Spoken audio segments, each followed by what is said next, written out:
ஒரு பெரிய பணக்காரர், அவருடைய ஒரே மகன் பைக்கில் போகும்போது 3 பேர் பைக்கில் போயிருக்காங்க. 2 பேர் இறந்துட்டாங்க, ஸ்பாட்லேயே அவுட்டு. இவர் இந்த பணக்காரருடைய மகன் மட்டும் சீரியஸாக இருக்கார்.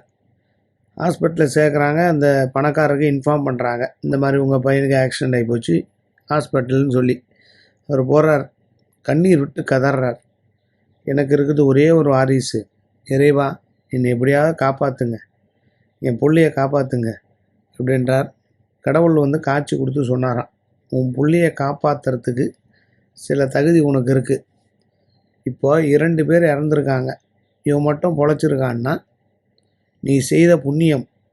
நீ யாரை பார்த்தாலும் காரில் போனால் கூட இறங்கி போய் அவனுக்கு சாப்பாடு போடுவேன், இல்லாட்டி காசு கொடுப்பேன்.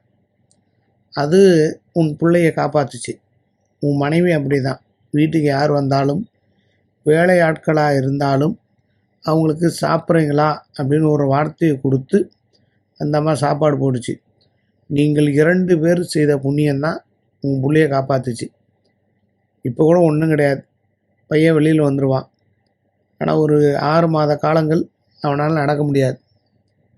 நீங்கள் டெய்லி அன்னதானம் கொடுக்கணும். இது ஒரு வேலையாக எடுத்து வேலையாட்கள் வச்சு கொடுக்கக்கூடாது. நீங்கள் 2 பேரும் கொடுக்கணும்.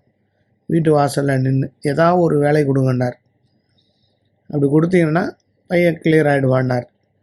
அதே போல் அவங்களும் பையனை டிஸ்சார்ஜ் ஆகி வீட்டுக்கு கூப்பிட்டு போய் அன்னதானம் கொடுத்துக்கிட்டே இருக்காங்க. 3 மாதம் தான் கொடுத்தாங்க.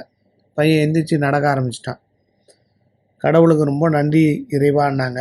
அது கடவுள் சிரிச்சுக்கிட்டே சொன்னாராம், இது பாருப்பா, நம்ம சொத்து சேர்க்குறோமோ இல்லையோ, பணத்தை சேர்க்குறோமோ இல்லையோ, உன் பிள்ளைங்களுக்கு புண்ணியத்தை சேரு.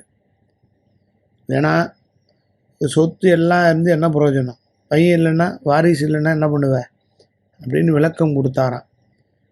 அதனால் நிறைய பெற்றோர்கள் இப்போ இருக்கக்கூடிய ஜென்ரேஷன் ஒரு 25 வயசாச்சுன்னு வச்சுங்களேன், தனியாக போய் ப்ரைவசி எதிர்பார்க்குறாங்க.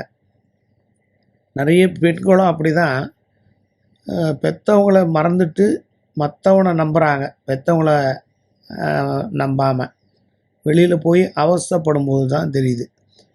ஒன்ஸ் வீட்டை விட்டு ஒருத்தன் ஆணாக இருந்தாலும் சரி பெண்ணாக இருந்தாலும் வெளியில் போனால் அது உடைந்து போன கண்ணாடி மாதிரி தான், மறுபடியும் ஒட்டாது.